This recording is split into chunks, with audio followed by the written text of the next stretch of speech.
welcome to the Double Dose podcast. Today we have such a special edition for you. We have one of our favorite people in South Africa and definitely somebody who makes our brown community very proud in studio with us.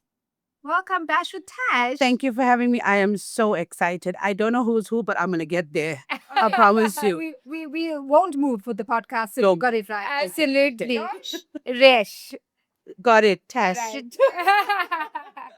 So we are so excited to have you. You are one of the OGs in terms of content creation, social media, comedy, all of aspects and careers that a typical brown girl didn't think to get into. Tell us a little bit how you got started. Were you always funny? And how did you go about making comedy a career? This was never my intention. It started about 8 years ago. And okay, I'm just going to give you some history. I was in a call center industry for 17 years. I know you ladies are probably thinking, how, when I'm only like looking like I'm 21, and I get it. I get 17. And I did this whole run from call center agent to CSM. And then long story short, my dad he is that guy. You need to have your degree. You need to have that as a woman. It must happen. So ended up in the call centers, got the degree. And at the end of that year, some of my friends said, I was talking to them on a voice note, and I was telling them what the monkeys were doing outside the car. And one of the ladies said, you need to put this on a video. And at that time, remember, we never had like these new things like TikTok. No. It was Facebook. So I didn't know what she meant by a video. So my husband, well, now husband, he was going to work to sign a document. I was in the car. It was December. And I picked up the phone in what was the worst shade of lipstick I've ever seen. I don't know what I was thinking. And the first video was complaining because the Joburg people were coming down in December to our houses. Yeah. And then I just posted it and I left it there. And then my parents were in Cape Town for a holiday and they phoned me and they're like, everybody's sending us this video, That went viral. A few other videos went viral. And then promoters started calling, shows started, and the rest is history. So I think this industry found me. It wasn't the other way around. I actually have goosebumps because Actually. people now have watched people like you and trying to break into the industry. And you really are one of the OGs. We love your content. I love the fact that you've got so many facets. Like you can be a comedian, you can do Indian slapstick humor, but then you're also an inspirational speaker. I have heard you at corporate company functions and you are phenomenal. I don't think everybody on TikTok knows that side of you. I think you're right. I don't think everybody knows. So we do motivational. I think for me, there's we could unpack this, right? Yes. But I think this platform is a voice for the voiceless. And I think by just saying it as it is, but also getting a message and adding some humor, but really just getting a message is important. So I think being inspirational and motivational comes with my journey, which I will tell you about just now. But it's for all the girls who have no voice, for all the girls who are silently letting their pillowcases catch their tears. And I feel like this is for them. So it's more than comedy. Comedy is just a small part of it. Yeah. I prefer the other part where we are changing the norms of society. I absolutely land together, right? Absolutely. Sisterhood, changing the whole trajectory of the way we see things, moving beyond boundaries, And your girl events have been phenomenal. You sold out at every event from the Globe to Joburg. You even did a Thailand trip with the girls. I mean, that is phenomenal. I love the fact that you don't stop. You keep on breaking boundaries and reaching for the highest of higher heights. That's amazing. The ladies' nights or the women events have become a bigger thing now with the brand. And I love that because we as women, we just need to get it right. I mean, this is what we were just chatting about, treating each other right first. We can sit in a room and I can admire your beauty. Well, I'm getting double dose of it. That's a bonus. I must be able to admire you, but genuinely be happy for you. So these ladies' nights start off as comedy. And we do end on a motivational set on every one of the ladies' nights. And that's just letting women know that I could be sitting next to a woman and she is going through everything. She couldn't get up that morning. She had you know what my morning was, right? Yes. But here we are. We get up, we show up for the ones in our life, and we put a smile on our face. So when you come to these ladies' nights, you can let it all go. Yeah. So that's important to me. The end is the most important. Yes. And sharing our stories means that we all don't have to make the same mistakes. That's so important. Correct. I think also judgment, The Yeah. first rule when I enter ladies' night is there will be no judgment in this room. If you see somebody who's just, just laying there and the dress is now high and you can see that thigh, it's okay. It's okay. Not Ladies judging. only. I love that. And the fact that we're there without men or husbands, and I tell the ladies this, you are here today for you. And it becomes a big thing because husbands are phoning me and be like, is there another color you're going to choose? I mean, we know this in advance because, and it makes me so happy because I went to find a red piece last week for jewelry. And the lady said, well, all your ladies came here and took it. And it made me I was so humbled because people take this so seriously, even as far as the dress code, How ladies wonderful. really just show up. You look beautiful last week. Your makeup you. was stunning. Thank you. I was not responsible for that. I had a makeup artist. She did a fabulous job. Those gemstones just picked up your eye look. I loved it. I wanted to keep it for this podcast, but apparently you have to wash off your makeup every day. But I had drama, and there's drama behind the scenes, and I'm sure you'd know about this kind of lifestyle because it was 5 dresses later before I got a dress to sort of fit, and that was just holding. Like I could not make any sudden The movements. struggle is But real. I had my full cry about the dress, and I was, and on social media, people will send you like, I've got my dress, and I was hyping it up, and then at the end of it all, my dress was finally sewn at 4 p.m. on Saturday. Oh my gosh. Just 4 hours before. Gosh, that is crazy. Blash, you said something earlier before we started actually shooting, and you were saying that we have to focus more on how women treat each other because there's such a lot of focus on how men treat us, right? GBV, we understand all of that. But let's talk about women treating each other well, being there for each other and showing up for each other. This almost makes me feel, I don't know if it's not anger, it's emotional because we're always, and I'm sure you ladies as well, in every ladies event, we're told to make a statement about gender-based violence. And I've said this to the ladies, and I will repeat the statement, and I'll hold it boldly. We cannot go and tell men how to treat us if we cannot treat each other right first. Wow. That is such a powerful statement and so true. It's because we must form a sisterhood. Like if you call me as a friend and you say, I'm in an abusive relationship, we should not be phoning another friend to say, have you heard? They have this beautiful house and beautiful car, but look at their relationship. We should be gathering our ladies to go and tell that man it's not tolerated because when we treat each other right, we are setting the pace for how men are allowed to treat us, and they will never, ever touch that chord because they know there's a whole sisterhood that will never tolerate it. Because I don't know if I'm allowed to say this, but when men have problems, they phone each other and the boys are gathered, I bought you, I'm on my way, But when the girls have problems, we also need to gather. I love that philosophy. So, Tash, now you are going into your new beauty space. I see 2 new salons, and it has been booming. I mean, your stronger branch has even expanded already, right? It has, yes, it That has. is incredible. So it's my partner and I. It's my friend and I, and this is how we did it. It was so weird because you're thinking of the next phase of life, and you're thinking where to. So we walked into the salon and we acted. There's 2 things I want to make very important statements here. I wouldn't say judged, but I always questioned how salon owners never get to do their own hair or their own nails. Guys, I don't, they're too busy to see me sometimes. That is great for the business, bad for you. So no judgment on any salon owners. If you look bad, your salon's doing good fine. Yes. So we walked in and we asked the lady how much for a wash and set, but we had no intentions of having a wash and set. And then we're like, is this woman like selling this place? And she said, yes. And she gave us this lady that worked there. She still works for us. We took her. Okay. And she gave us a price. I'm like, no, just give me the owner's number rather. We phoned her and the deal was done there and then. And she said, if this is the payment and this is what we're doing, it's done.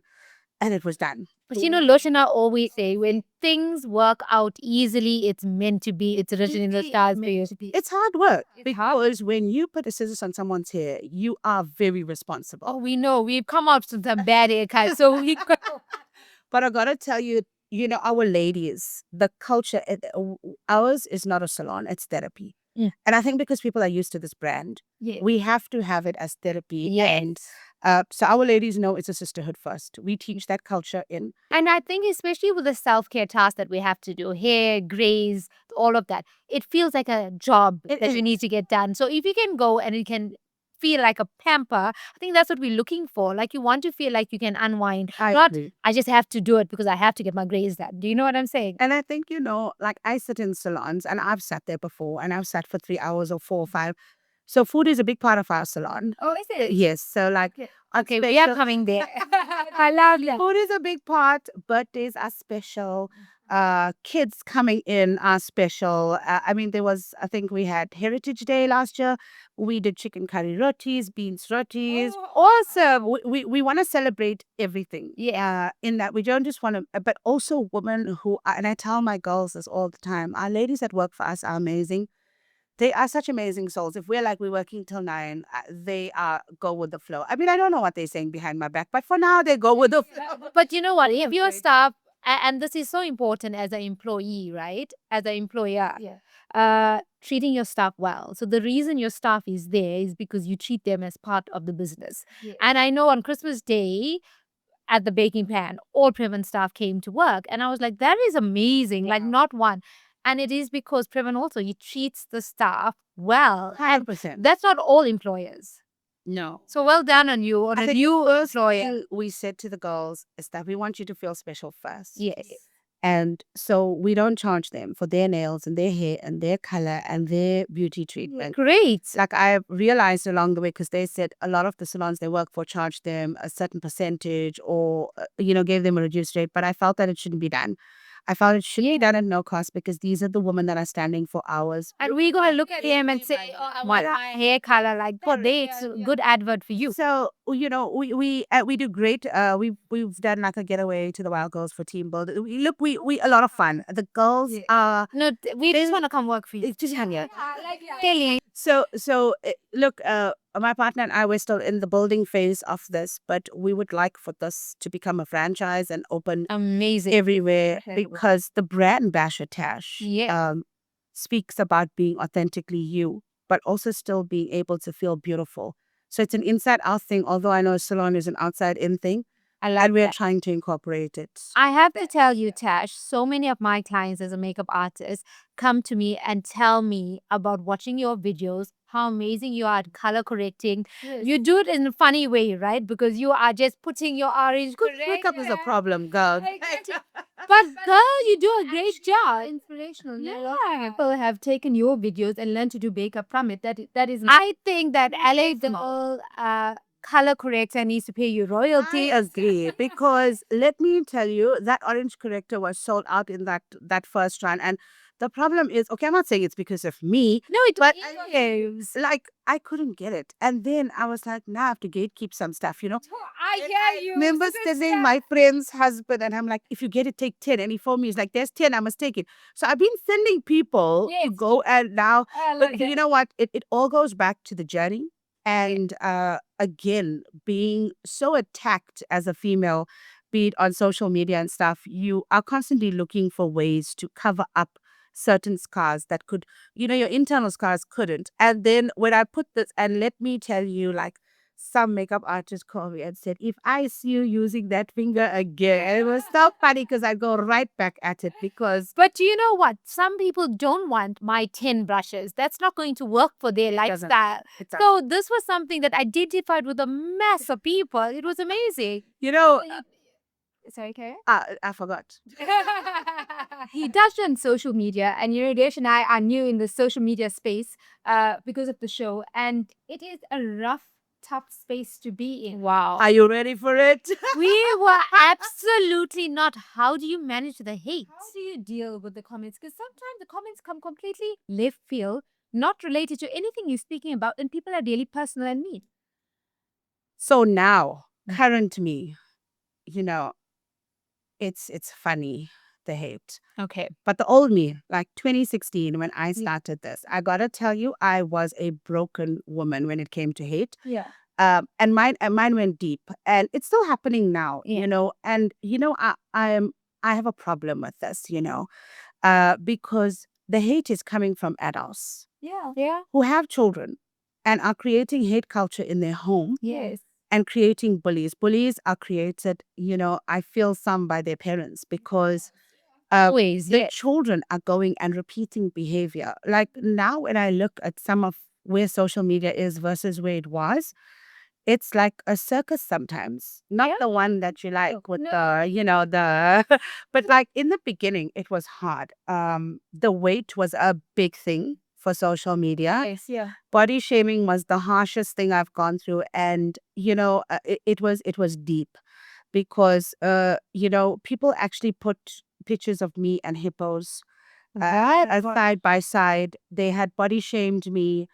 They had targeted my husband. They had picked on him, the car we drove, the clothes we wore, and it was daily. Oh, yeah. That must It have was been. a group, like people got into groups, and now I can safely say I am not as angry as at the men that did it as I am at the woman who encouraged the behavior. Yes. There were women who are going, and the thing is, at the time, I understand not everybody's going to like me. I can't understand why. Neither can I. Not everybody's going to like me. I'm not everybody's cup of tea. Um, but I'm an acquired cup of tea. Yeah. I'm Roy Boss. Like I'm definitely Roy Boss. You got to get used to the taste, but you have choices, and I think what I strongly believe that it could be people within the same. I'm not talking about my industry. I'm saying the same. It could be competitors in the same line. Yes. Because this creation of fake profiles, The it's fake such a profile coward. is Such a that's the coward. biggest problem in the show, that all the bad comments were fake profiles. So, you know, you're going to get a lot of people commenting or thinking they are entitled to comment about you. Because you're putting yourself out. Correct. Yes. And I disagree with this because the first thing they say is you put yourself out there, so accept it. Yes. I put myself out there. In my case, it was the whole brand was about a big girl dancing freely, wearing a costume. Okay, not a costume, but like a dress costume. Okay, or moving past this, or wearing like women would actually tell me they never wore dress. Unapologetic. Yes. Yeah. And in 2025, I really didn't think body shaming is a thing. I know, Because they've got plus size it's a- models on the runway. Yeah. I think, I'm saddened by the community when this happens. And I know people say if you've got haters, you're doing something right. You know, for me, I've become stronger now. Yeah. Only because I've been taking years of this abuse from social media. But every day I will continue to stand. I cried for many, many days. I could not deal with it. I didn't want to anymore. But then I realized one day, I said, I will not stop based on somebody's opinion. Because, yes, I'm busy dealing with my life, pushing the borders and thinking of my next step.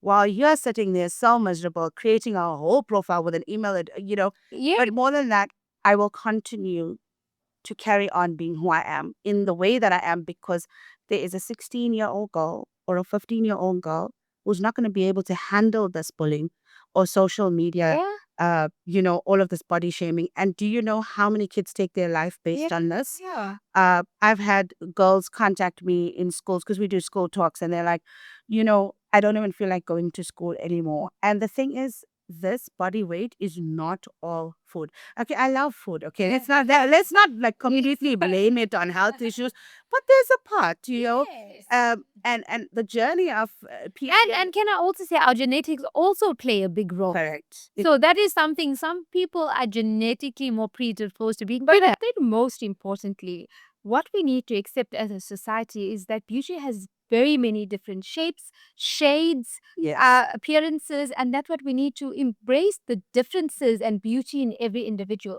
and let everybody shine and be proud of who they are. And I think, like I advocate for big girls, not because that I don't want to advocate for tiny girls, but because I can speak from that perspective. Yes. And our lifestyle is very different. I'm a sufferer of PCOS, and I'll tell you this journey.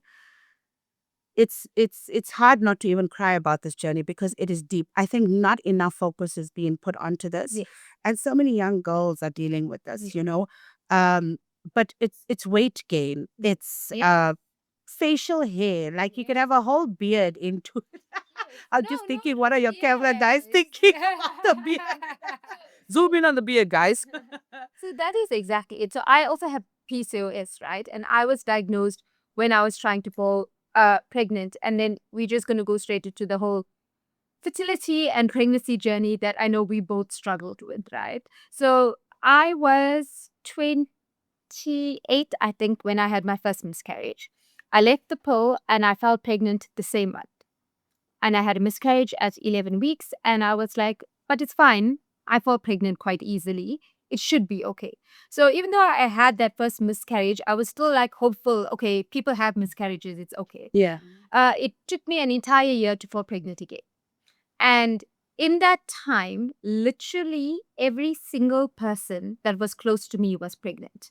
Now we're going on to closer to our 30s. Yeah. And Resh was pregnant. My best friend was pregnant. Literally everybody. And there's this, it's such a hard, lonely place to be in. Because yes, you're happy for everybody else. It's not about that. You're really unhappy for yourself. And then a year later, I fell pregnant again and I miscarried at 12 weeks in. And then I was devastated because that process of getting pregnant was difficult. And then in the next year, then we started the whole fertility thing and going through the changing doctors, which is a difficult decision to make. My husband is a doctor, so he doesn't like this chopping and changing. But I'm like, I think this is the doctor that's going to be the right doctor. So we changed doctors, and then I started the IVF and IUI journey. And we did IVF and IUI. So that's in vitro fertilization, where they fertilize the egg outside of the body, and IUI is in uterine fertilize insemination. They basically put the eggs and the sperm into the fallopian tube and hope that they fertilize. Because Losh also needed an egg wash and a sperm wash. Yes. So the thing about my journey is that at that time, there was no limitation in the number of eggs that you could put on. The law, remember this was 18 years ago, the laws then changed. So you can, I think, under a certain age, only do one, and then above a certain age, you can do 2 eggs. So that's how I ended up being pregnant with the triplets. And when I fell pregnant, initially they told me twins, and I was like, that was my best case scenario. You know, like twins, 2 and done, that's going to be it. And then when I went for the next visit, they said, actually, it's triplets. And I was actually nervous and thinking like, oh my gosh, I didn't even think that it would work, let alone be triplets. And then on the next visit, it was quads. And when it was quads, I was like, yo, this is crazy. But I was bleeding quite early on bed rest for most of the pregnancy. And then they said it was triplets. And I'm like, okay, it's 3 and not 4. And, you know, like literally my entire pregnancy, I didn't actually believe I'm going to have the kids. When they were eventually born, they were born 28 weeks pregnant because Difa was in trouble. A few people know my story. And when we had to make the choice of whether we're going to deliver all 3 or go ahead with the 2 and let the 1 go. And we decided to deliver all 3. They were 780, 860, and 920. So even at that point, when I delivered, I had to sign consent for hysterectomy because if your uterus after triplets doesn't contract, there is a chance that you may have to have an emergency hysterectomy. But they told me we're aiming not for that because remember, the kids may not survive. So it was a lot to deal with the entire process. And I imagine yours was the same. Yeah, you know, hearing your story it's very raw for us, you know. Yeah. Infertility is a very lonely journey. You can have millions of people around you, but you know, I think again the attack of infertility comes from various places. You know, the first year you married. Now, first it starts in house. Okay, I am fortunate enough that our family never put pressure on us. You know, my parents or granny, it was never when is or whatever. You know, if somebody doesn't have a child, there's no questions in my family. Okay. We are okay. Yes.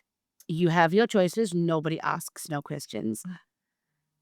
Social media, though, had their fair share of entitlement. Yes. I think for me, when people attack you or fight with you as well, they have a tendency to say, this is why you won't have kids. Oh, that is yes, I've had that. horrific I've thing had to that. say. Yeah. We do a lot of philanthropy. So there was one point where a lady asked for a certain amount of assistance and we couldn't do a cash assistance for her. It was not possible. And she said to me, and I still have this message, I think on my other phone, She said to me, "This is why you won't have kids, because you can't help kids and you only choose to help certain kids." Wow. And I thought, you firstly wanted help with your child, but this is how you attack another woman. Infertility also makes women feel like they are not valuable, like they're less of a woman. Uh, and just to point on record, the adoption is not a substitute for infertility at all. Yes, yes. So I have so I am a Sai devotee, and I'm in the Sai fold of life, and I write letters. Yes. I keep it at my lamp. I feel this is a good way for me to, talk to God without, because sometimes, you'd stand at your lamp, but all you could do is cry. You can't. Yes. Yeah. But tears are prayers too. Yeah. And I wrote a letter and I said to him, "You better turn this thing around because I can't anymore." Yeah. I thought I could do this life without children, but Yeah. you are, and I'm so tired of being seen as that woman who, some people even made accusations that I wanted money, so I continued with my business rather than having children. Gosh. And I saw that. I yeah. actually saw some horrid comments Yeah. on social media. From women. And it And was always, and we would think that women are celebrating the fact that now you can work and you can have children, but a lot of people came at you. Yeah. So, it's like, what choices did you make and whatever. And I remember, you lose a lot of people, friends, during your infertility journey. And that's not because of they have kids and you don't. It's because they don't understand your days. Yes. Yes. The emotions, the mood swings, the temper tantrums. And I know people are going to say that is choice. Yeah. But it's not your choice sometimes, not. because some days you wake up, you would love somebody's child to bits, but not want to see their face, if that makes sense. Yes. And that night, when I wrote that letter, did I not feel like a woman who, you feel like you've worked, but what are you working for? Or why did God have, so why me? Yes. So I know we're not supposed to ask God these Yes. questions, but then I had these questions, like, women who can have children easily, that are on the streets with these children, that are begging with these children, like 5 children, and I just cannot understand how. And I'm not who saying has it's not the financial ability to thing, keep yes. the baby a stable home, You are dealt with, and as you know, the treatment for infertility, it is costly, extreme. invasive. It's also, I wanted to touch on that. A lot of people can't even afford it. Yes. It's not covered by medical aid. Is it covered by medical aid now? No, not that I'm aware of. Our days. So yeah, when we did it, I think it was around 50,000. That was 18 years ago. Now, It's about 150,000. Wow. Yeah. yeah, And I think, it's a lot of money for people to have on hand to be able to do, right? And not a guarantee result. The chances of it being successful is so low. and every time that it's not successful, your It's dream, Yeah. yes, it's another amount of money. So what happens to the woman who desperately wants a child and cannot afford it? Yeah. We had to make some choices of dream cars, dream houses to be able to get what we want to. And I said to my husband, we'll try everything, because I'm not going to live one day with regret that we didn't try. Yes. Yes. A lot of people made comments about him too. We were on a cruise one day, and a man said to him, "No, drink more. Maybe tonight, then you'll make your wife pregnant." And I was, Oh my God. Oh, let me tell you, being a public figure or whatever they call it, I do not consider myself an influencer or celebrity. I'm just normal. I walked out of there and I was so broken, because you cannot, in a crowd of 20 or 30 people, say this to somebody. and it's demasculating Yes. for guys. Like, I So- feel like women, we can get it, but we can handle it a bit more. We Yes. don't want our husbands to be hurt. And at some point, some, friends were making comments, people we considered that to be. So Yeah, shooting blanks as yes, crude as that that now. is the So one that's the thing nasty, horrid thing that is the people say. most livid comment, and it's a Yeah. lot. And so, with all of that said, you also don't find value in yourself. Like, what is wrong with me? Why is my body not working? The whole investigation, is it you? Is it your husband? Yes. Then you got to think, if there's a fight, will somebody point the blame, or will somebody say it's because of you in this relationship, Yes, and yeah. whatever? I'm grateful to God we never came down to that as a couple. Yeah. There was never ever, because it was a me thing. Yeah. And there was never ever, I could have had a child if I wasn't with you, or I could have, or whatever, even in our most nasty fight. Yeah. And I respect him for that. But, I think touching on our talk about abuse and women, I think a lot of Yes. couples that are not able to have a child then think a child is going to make that marriage better. And I think there's a lot of pressure on the woman. Yeah. Yeah. There's a lot. There's a lot. Guys, Yeah. just, ladies being married, just the comments on the table, even at weddings, people say it in speeches, and I totally disagree with this. I hear it all the time. We're now waiting for our grandchildren. We're now waiting. Yeah. That kind of pressure is so, and when you're in the public eye and people know that you are the woman who can't have a child, Yes. you automatically, you're already thinking in your head, what is his family thinking? Thank goodness he's got a great family who's never said anything nasty or placed expectation. They've always just given us access to their baby boy, and it's never been an issue there. Yes. But as a woman, you are broken, Yeah. and nobody seems to get this enough. Yeah. Like, if today I don't want to say a word, I don't want to say a word. Yeah. Your body, it's invasive, it's emotional. Yes. In our case, people had recognized us while we were going for treatments and sitting in doctors' rooms. And I had women say, are you still trying to have a child? Is anything happening? I come out of the room and they're like, did everything go? And I feel like that was too much for me. Yes. Because on one token, if you ignore them, you are a bad person. I met Tash, she's a horrible person. In reality, Yeah. you're not allowed to have your down day. You're not allowed to cry. You're not allowed to. That is a For me, serious Yeah. problem, right? Yeah. again, it was the IVF and all of that was 18 years ago. It's not as common now. And people not being able to have kids, and that was actually not that common 18 years ago. Yes. I was very isolated in nobody else that I knew was going through this. I think now a lot of people are struggling with infertility. The reason we're discussing it, because when we asked our audience what topic would you like to be discussed, this was the topic that came up the highest, because that's how many people are now struggling. But in those days, people looked down at you for doing IVF. They still had this concept of test tube. It's like not, yes. It's not like you didn't really have the baby. I hear you. I wasn't bed rest for a lot of times. Some people said, did you have the baby? In Naveen's speech at the christening, he actually showed a picture of Losh pregnant, and he said to everybody who didn't believe Losh was really pregnant. But I think 18 years ago, because it was so unheard of, they probably, and people are nosy. Some are like genuinely caring, Yeah. and some are genuinely nosy. Yes. But today, and a lot of people say it's lifestyle, it's stress, it's all of this. It's, It's the all food the we eat, it's the it's the food we eat, chemicals in the food. But even having PCOS and the weight fluctuation, and you go on this diet and it just either works and then you're off the bandwagon, because then you have this down day about infertility and you think, Yeah. I'm supposed to eat this food in order to do this, and then some women lose all this weight and still don't have a child. Yes. Yeah. Yeah. So for me, what I've done is, after that day last year, this is before our baby, Yes. and I said to my husband, it's over. It's over. This dream is over. I don't want to hear another gynae. I don't want to hear another story. I'm done. It's over. We have to accept this as our life. Yeah. And let's travel the world. Yeah. But no matter where you go, you come back to your empty home. Yes. Yeah. So we went to Phuket and it was amazing. Yeah. You came home though, and it was Still. then every school photo, and listen, people are allowed to celebrate their children. School, and in my profession, I MC graduations, baby showers, first birthdays, and I felt like the last 2 years were flooding with more.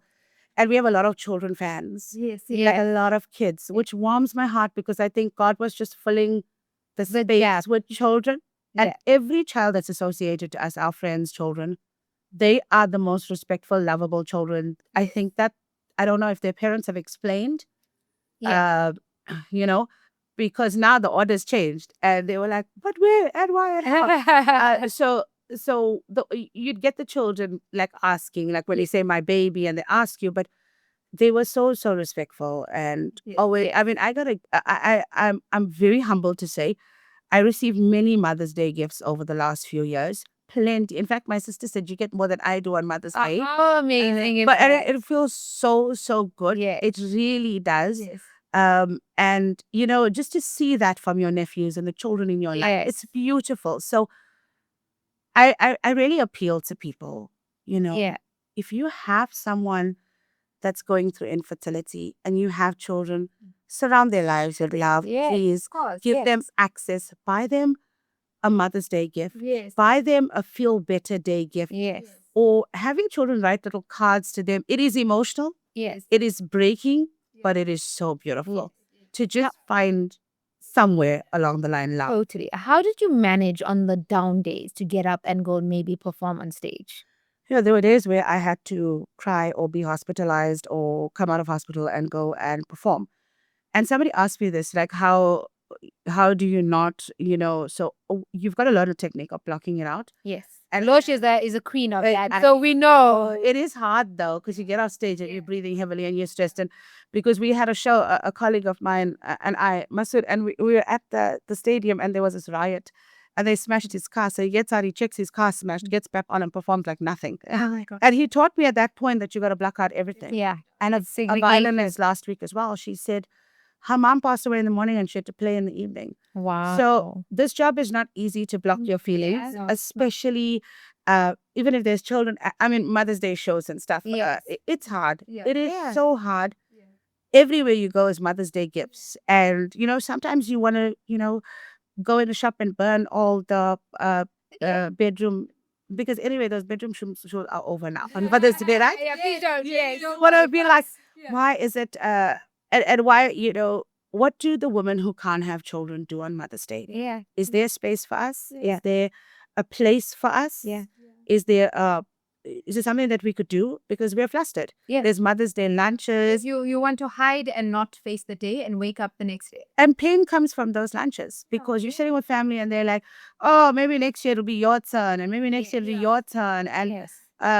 no, maybe it won't be. And so women are becoming defensive of how they feel. And when you say something, you're the bad person. Yeah. Yes. So please, if you also just stop asking the question. Yes. It's nobody's business. Some people actually choose not to have children. Yeah, exactly. Well, that is also a lot of couples these Yes. days choose to travel, maybe they've had a bad childhood, so they Correct. don't want to bring kids into today's world. Yes. It's now can be a choice as well. 100%. So I'm saying, I'm not saying we must walk on eggshells, but I am saying if you know a woman that is battling through infertility, pick up the phone.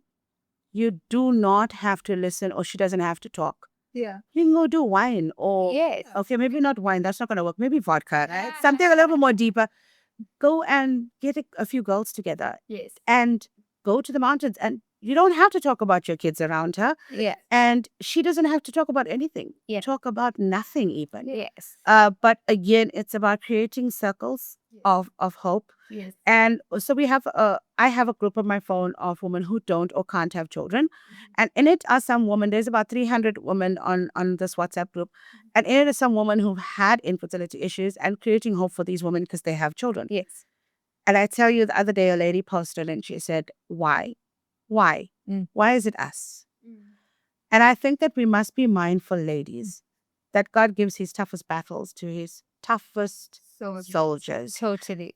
I don't That's think, my line. and I want to say, Losh is one of the toughest soldiers. I want to say this to women. You not being able to have children doesn't make you less of a woman. No. Your worth is you are not devalued. No. You should never let anybody or even your husband make you feel any way. You need a supportive partner in the infertility journey or he's not your partner. Yes. Sit in circles that make you happy and find places and spaces that make you happy. You're allowed to feel how you want to.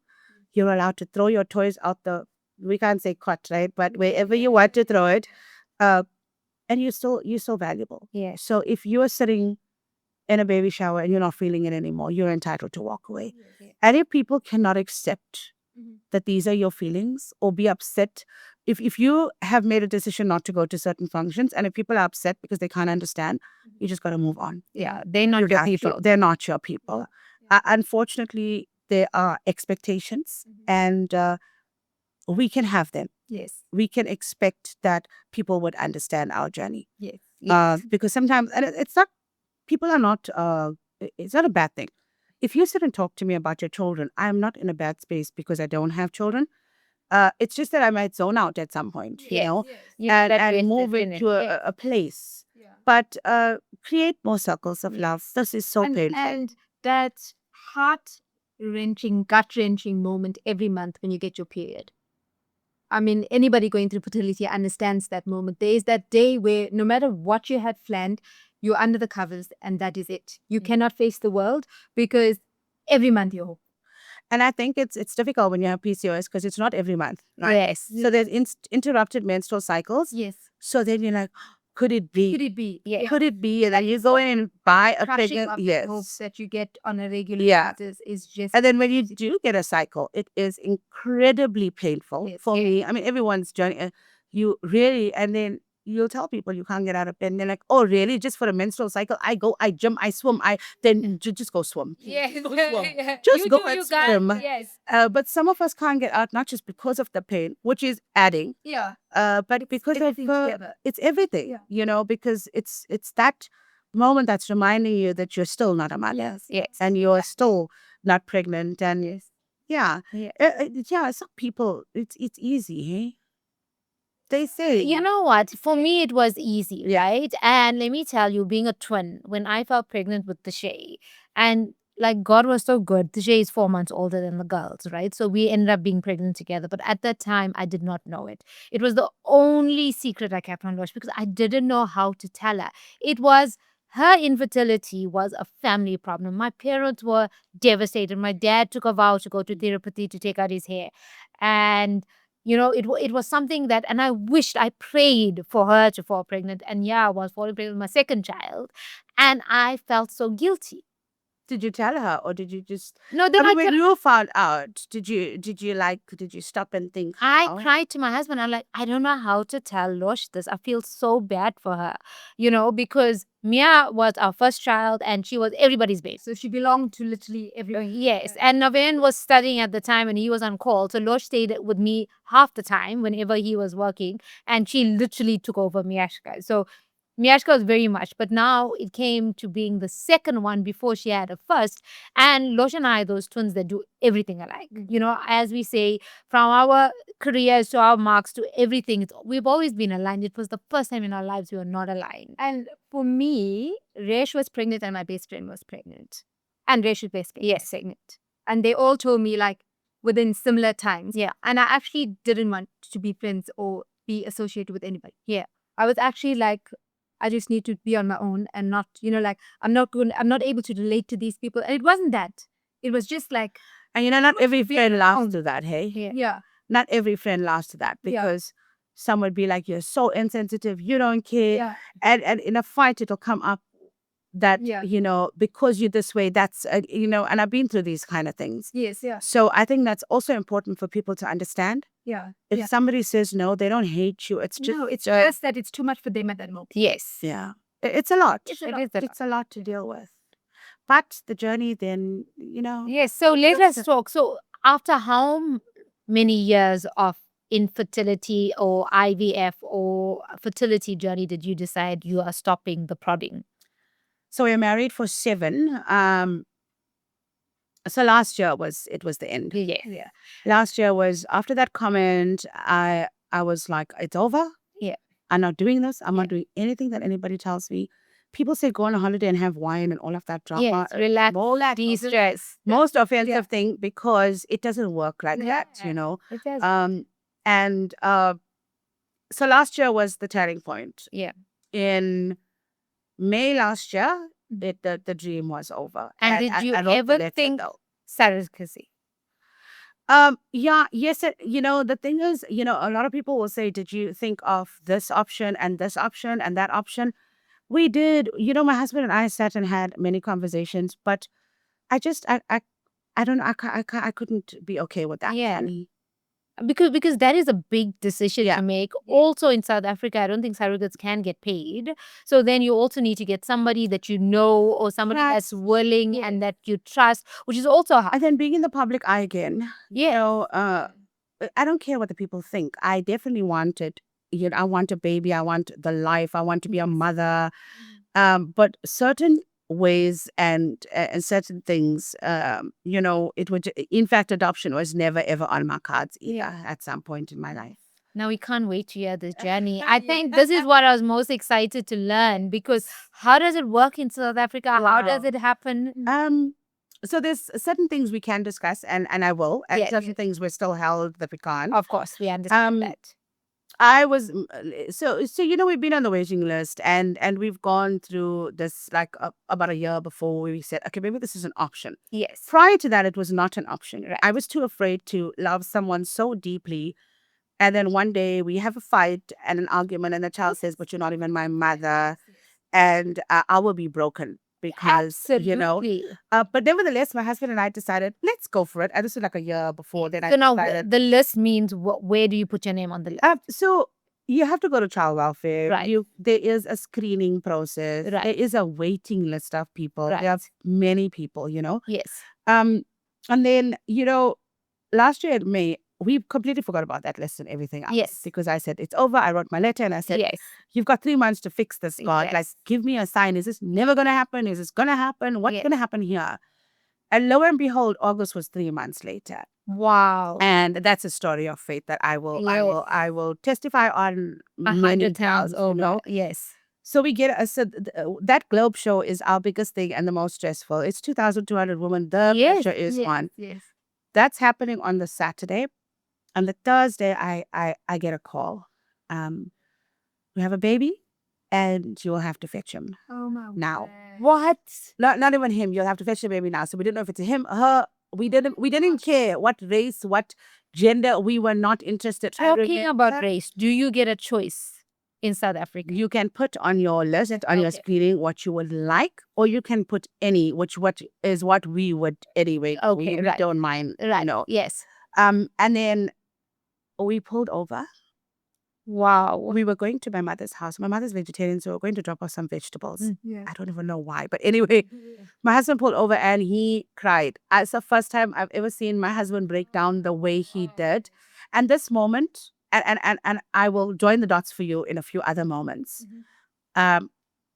I realized that he was okay with us not having a child, but he desperately wanted one too. Yes. And he just held it together for me. Which is such an amazing man. Yes. Because the way he is right now, okay, I'll get there. But Yes. so I said to him, we got this. And I said, are you sure? Because we had to have this 5-second conversation. Of course. Yeah. I said to him, are you ready? The baby is 2 days old. Oh my God. So the baby was already born. Yes, are Wow. you ready for this? Because this is life changing. And he says, I got you. We got this. We wanted this for so long. And this was on a Thursday, which again, We are the biggest Sai Baba devotees. So I'm we like big on completely this, resonate. I fast on Thursdays only. Okay, no drama with that one, guys. Please, no comment. But I've seen him in so many parts of my life, even when I had burns, we've all just seen him so much in our lives. So we are avid. And I always say both my children are also born on the 23rd naturally. Like everything comes across as everything 23 is our number. Even though they were emergency Caesar, I skipped the Wednesday to say, please, can the people? Wow. So Yeah. I hear you. I just so we then we turn this vehicle around and we go. Obviously, I can't give you all the details of where, what, whatever. It was the coldest day. So I found my friend and they have like this bus with like a 16-seater. And she's like, I'll just go, leave the car, we going. And I said to him, I'm ready, And then we were all crying and we go and we take this little baby boy. And oh, wow. Your stomach is turning you. Oh my God. And so all we did was we dropped him off at my friend's house. I didn't tell my family at this point at all. Wow. Okay. There were a whole lot of old ladies there, and I'm like, leg back, Samra there, that worked right now. I had met, obviously the birth parents were there, so I had met them, and we did all our affidavits, whatever, and the aunties were on it.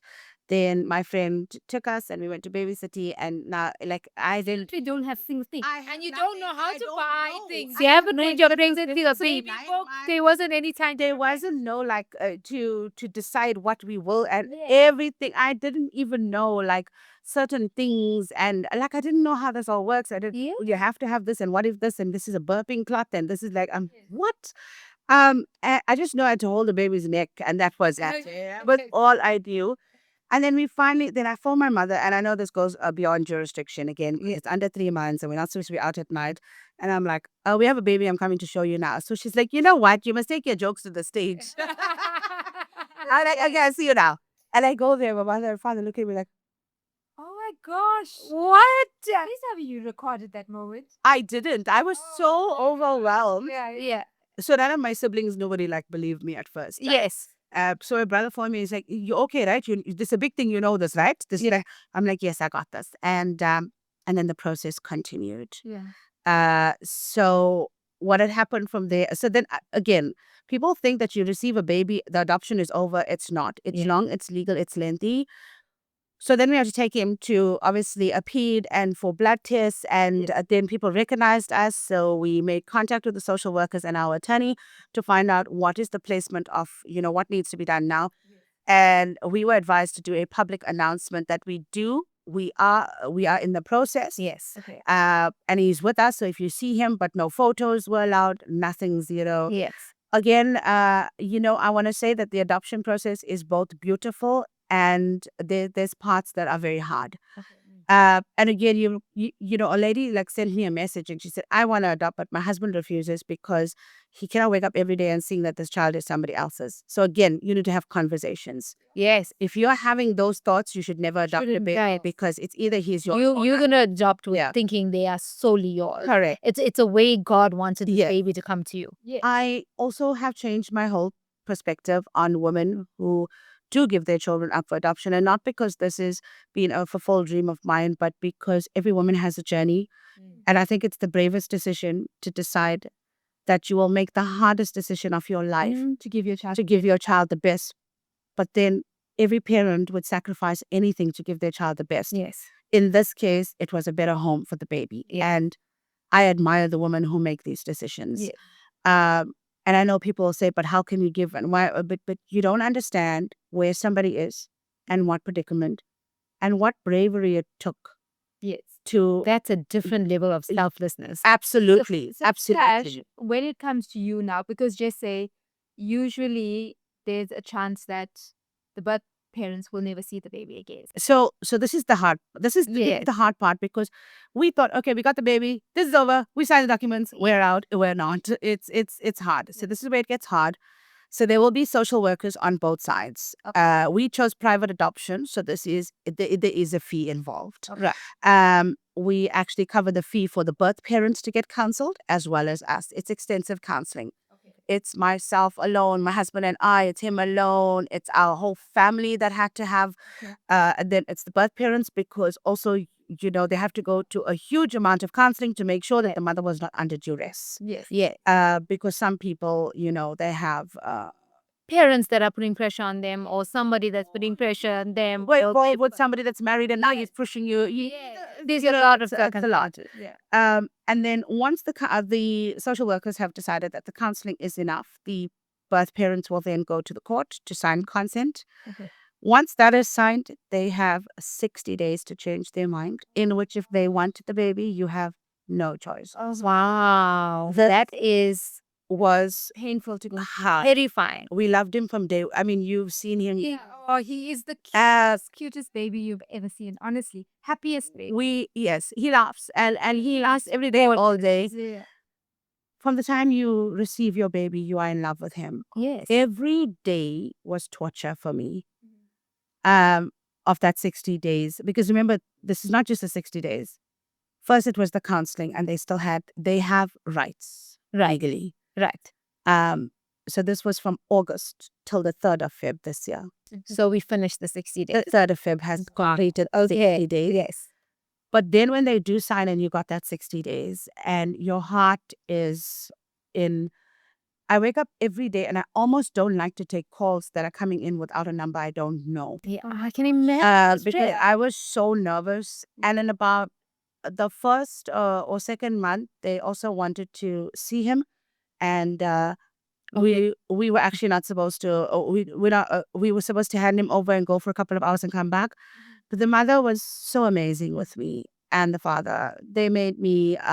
They allowed me to stay while they were actually there as well. Oh, wow. And she sent me the most beautiful message, and she said, "When he cried and you held him, he stopped crying. You are his mother."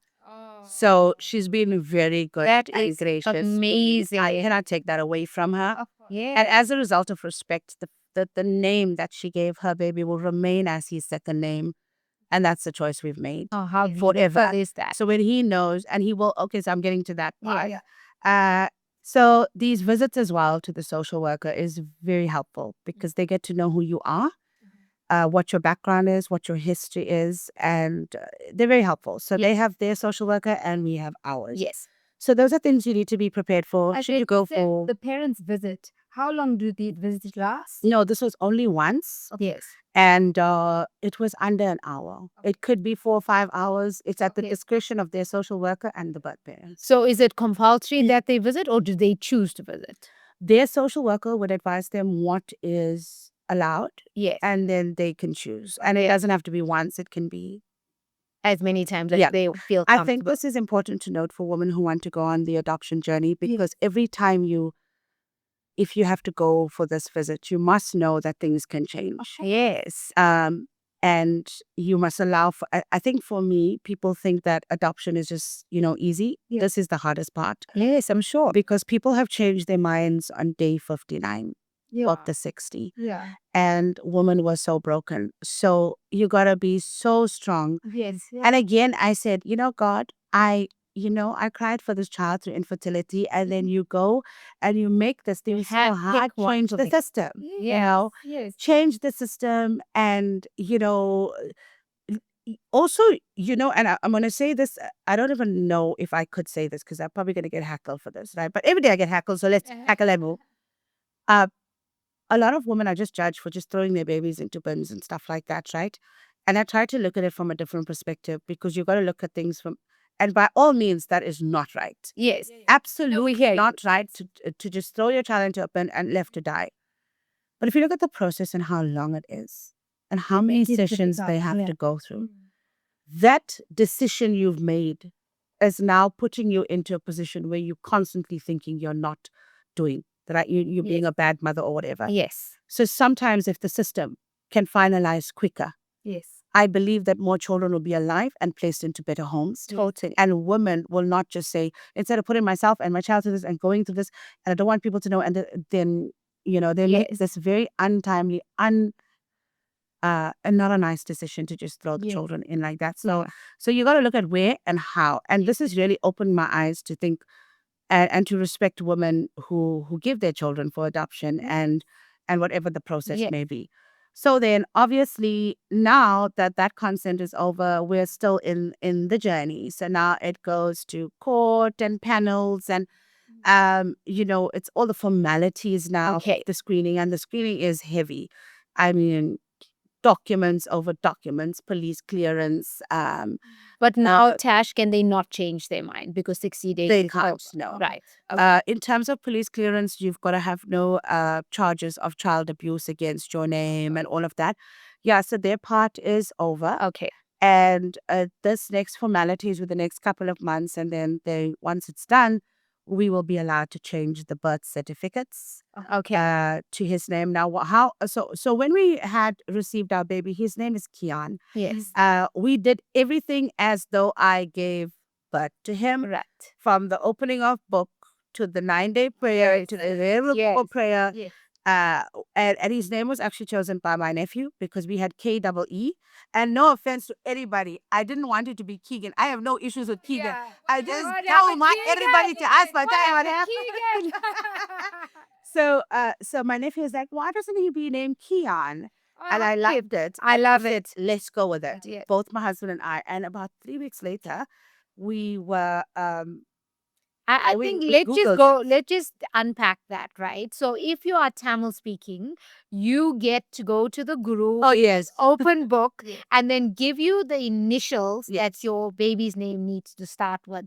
And the initials isn't usually just one, it is a sound. So as Tash, you got KEE. I got MI for Miyashka and THI for Tashay. THI is hard. Yeah, it was like Tanga Velu, things were like some hectic travel names. So DA, and I needed to find 3 good names. Okay, that you always That is not even your vote, right? Losh is a one upper. Whatever you think you are struggling with, she will beat you. My girls were triplet 1, triplet 2, triplet 3 for the longest time because I just couldn't make a decision with names. I would also, if I had triplets, I'd be like, 1, come here, 2, hello, 2, hello. My mom called us race Losh. Whoever came, it didn't matter. So she called both our names. Part, right? Especially twins. That's a hard one. In the beginning, to identify identical twins might be very, very hard. So we then later went on and we Googled the name and it means gift from God. And Are I you think kidding? so blessed, yeah. How perfect is And then that? we had to tell our nephews. Yeah. And, because there's 7, okay, the 4-year-old doesn't really understand 7 and 9. Right. And we explained that I have a baby. And they asked, where did it come from? Did you have a Yeah. baby? Because my mommy had Keshav in her tummy. So as I was like, listen, my tummy's got a problem. So I have, the baby has a tummy mummy. And he has That's a me. cute way. I love that. And, Tummy mommy. yes, I prayed for him. So she gave him to me. Yes. And then they understood it a little bit. Yes. They love him. Oh, I have They video call only to speak to him. My parents, my family, and I have to say, beautiful. both my auntie's parents' family, not a single person has ever asked me, give me details of the birth parents, where they're from, what happened, where they've never questioned. They are in love. And if I tell you, God had answered like every single prayer. It was this baby. I mean, when he arrived, the gifts that he still gets up to today, you'll see my unboxing. I still overwhelmed. Uh, it felt like 4 or 5 baby showers, to be honest. With Yes, you. I've seen it. It's Um, amazing. And so now he is 7 months old yesterday. Wow. And he is now crawling and turning and moving. Joy, honestly. We have a thing, him and I. Like, I have to sing a Muruga song to put him to sleep. But he also wants to sing it. Because just before he sleeps, she's like, "Ah," and I'll be like, Muruga. And he's like, ah. It's so funny. So I have videoed everything. We were not allowed to post anything till the 60 days. And we are still not allowed to post everything till everything, It's till fine. document. So you'll see the faces blocked and here and there. And But we see those chubby thighs. He's I don't know how this works, but he looks like my husband and I love his that. chubby cheeks like mine. And I don't know if it's the home you grow. Yes, you grow up in. And he is not a baby. He's not a baby. He is into real food and real things. I love And it. like when I'm eating mango, he literally gets up, sits up, and is like, like, hello. So he has changed the order of our life. He has, whoa, he is just the greatest blessing ever. I cannot think. So again, I was attacked, as you know. Yes. So somebody inboxed me and said, "So happy you are a woman. So happy you are, but he will never be yours." Now, legally, he will have to know his truth. But beyond legalities, I would tell him anyway. Yes. I would never let him live a lie. And even if he feels he was living a lie, he will know that my love is true. Always. So he will know. I think that's important. I think that when kids don't grow up knowing, I mean, I understand some parents who choose to keep adoption secret because they're scared of losing their child. But I'm saying, I think it's so much better than an adolescent finding Correct. out. Yes. Correct. And in our society, somebody's going to tell him, you are a public figure, so definitely. But even in families that try to hide it. Yeah, it becomes common knowledge. And I want him to be brave. Yeah. We live in a horrible world. And I am going to build him to be so brave. Even if somebody says, that's not your mother. He must turn around and say, that's why you can't say your mother, He must go. He must never feel like it's a problem. No. Because I truly feels like he is God's chosen child for he you. is my baby. I am his And mother. that is where we need to change the line of adoption. I don't even like the word adoption. Yeah. I feel like once it's all done, it's I feel like women want to protect their children and not tell them, but legally you will have to. Yeah. And again, I will. Yeah. I want him to be free in his truth. Yes. He'll be bullied about it, but that is why God sent him to me. You can manage I'll it. handle those. And he got backup aunties. He's We're going. going He's for all those. He's God. He. Yeah.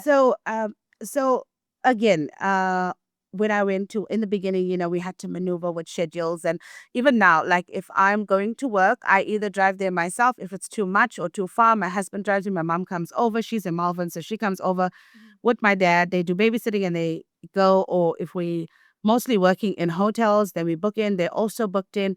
So it's either my husband or parents. And again, I was attacked for that because I canceled a few things. I couldn't cancel everything. Of course. Why are you going to work when I've you've seen wanted that. this child? I was so upset. I saw Are you the one where they said that the baby's not smile? they can't hear the baby laughing or something, and you had to put the sound of the baby. No. They asked if they could, if I can't show them a picture, can they please hear the baby? So then I put his, yeah. So, But you know what I don't understand? People are so judgmental of working moms. We left our kids Yeah. at 4 months, right? never left us. So and we turned out fine. Mia was so lucky, as I said. My mom, everybody kept her when they could. So she was easy. And then I had the Shay and the triplets. So obviously I had to give my mom to Losh because she needed the more help. And So I had to help her. the expenses of life and a new Exactly. expense of the adoption process as well, you know. So I still want to give him the best. So I gotta go to work. And they were attacking the fact that I'm working, and I'm thinking, hold on. So I was horrified. if I didn't work and canceled all my events, it would be like, oh, but you didn't give birth. You don't need to heal. Why are you not? Yes. So there will always be an issue. They always have conflict. Yes. So I went and I did my events. I got home to my baby boy. I know we couldn't go like out late and whatever. And I must tell you, my clients are amazing even up to now. It's fine, Tash. You can leave at a certain time. You can go make sure. Oh, and clients were just giving us gifts at the functions I'm emceeing for him. Oh, I think that, you know, as much as we get hate, and I want to remind this to people, out of the one hate you get, there is 1,000 or 10,000 loving people who have followed my journey. yes. The women have been so good, and even the men too. Yes. That they were so happy and they couldn't see anything else but happiness. Yeah. And I think and with I try to human work this nature, way. even though we have 90% love, the 10% of hurt so much that you remember it more. Correct. But I think you do need to say that the community has also been amazing. Yes, they have been. I mean, if you want to say a comedian, I think it was Carvin, he said to me, you don't have a fan base, you have a community that you have built. Yes. And you know, that song, I'll Send Out an Army, I think our fan base will be an army because they're being so supportive, whether it shows, events, functions, and now with baby. The first thing everybody asks me when I jump out of the car to empty a function, where's baby? Exactly. So from a legal perspective, we're allowed to be totally normal, go everywhere, do everything with him. You know, I do restrict him from big crowds. You know, he's still a bit small. And I don't want people just taking photos and saying, hey, I got a picture of her. Yes, because he's the celebrity baby as well. So he's got his rights too. But shows everything on like fundraisers, people have been really good. I know you've got a big community on WhatsApp for the infertility, your infertility journey, and a community of moms. How was their response? How did you break it to the group? So How did you tell the group? I didn't tell the group. I posted on social media. Okay, so they saw it and everybody saw there and they sent their congratulations. And it was a hard moment because I thought a lot of women would now leave this group, but the women are still there. Wow, and we're amazing. still talking. But it gives another opportunity to be a mother. It brings up a story, especially in the Indian community, that is not take a very different well. route. Yes, take a different route. And I think back in the day, adoption was not a very well perceived or well welcomed kind of thing. Yes. Because the and I say this again with full respect, where the elderly couldn't conceptualize that somebody else, you know. And the other day, my brother says, so you're building an empire? I said, yes. He said, what are you building it for? And I said, I'm building it for Kian. Yeah. It's different now. Yes. It's different. Yeah. And I will never see him as, our family is, my sister is obsessed. If I go to my sister's house, she's got 2 kids, and one was IVF as well. Okay. She grabs him, comes to the car, grabs him, okay, bye. Yeah. She doesn't want to see anyone. Yeah, it's all about him now. So they love him. Everything is inclusive. My brother went to Brazil. He only buys gifts for my nephew. It was the same, if not a more expensive one. He is not treated different. And I think for me to have a family that does that, yes, even our friends who spoil him, like literally our friends' children have grown. Yeah. But they'll be on Take a Lot and checking for things for Kian. How cute is that? Yeah. And I think that's, So mummy face, take a lot in the cart, checking out is a problem, guys. Totally. Because you find yourself buying things that you may or may not. I bought the bullet now, which is this thing that freezes, and then it's lying there now, and it probably will lie there for a while, but also the brands that have come forward. It's amazing. Also. Yes.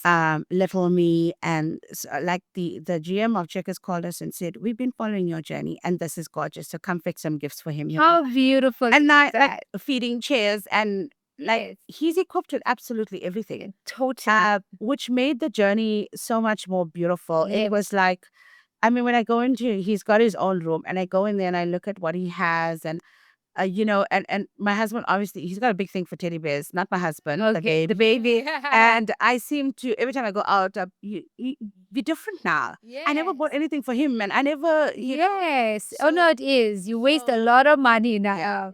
I just want to tell the woman out there that it is not for the faint-hearted. It's a journey. Yeah. It is. The first few months are hard. Yeah. You have to prep yourself for whatever the birth parents decide. And but what I didn't do is love half. Yes. I love fully. Yes.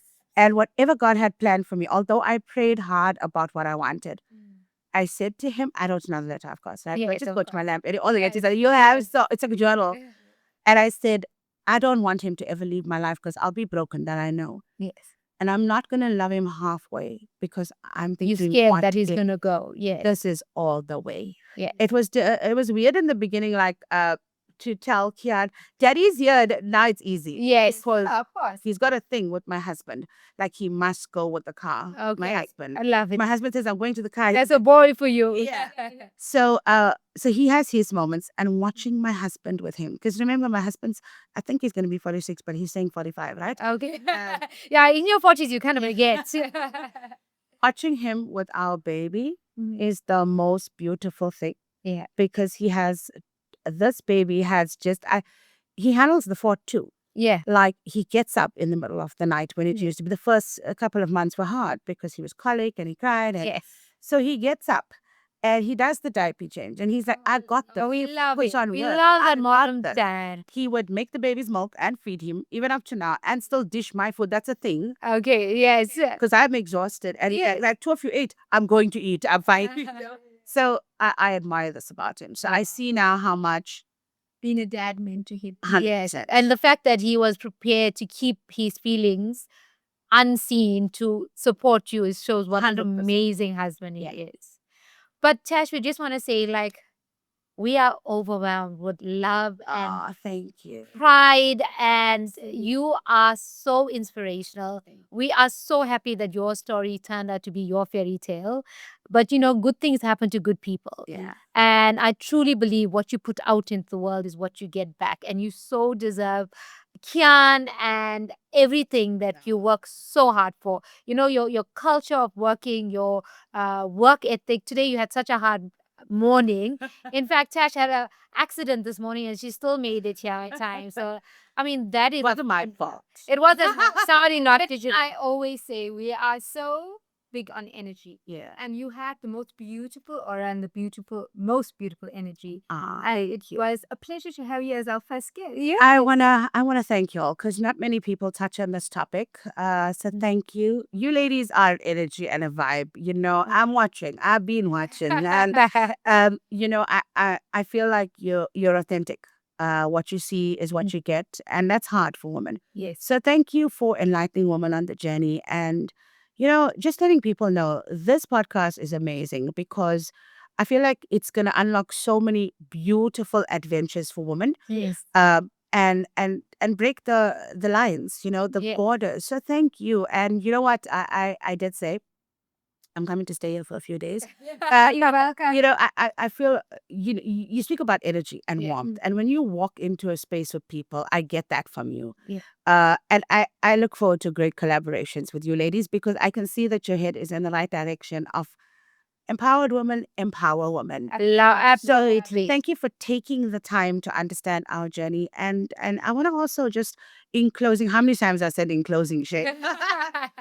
I want people to be mindful that when a woman is achieving things or great things are happening or they deem it as successful, there's been a very tough journey behind it. and a hard one. Yes. So before we attack or hate on anybody, please remember what it took to get there. Yeah. I'm And not we perfect. always say, in our podcast, we mentioned before, our generation are not from generational wealth. We brown skinned. Yeah. Our parents worked hard just to educate us. Yeah. And we have to work hard to keep that going. Yes. It's not 100%. given on a silver platter No. by any means. And if it is a silver platter, then can we make a Carol Boys? And and we are paving the way for better lives. Yeah. Like our parents have paid for us, and it'll Yes. continue.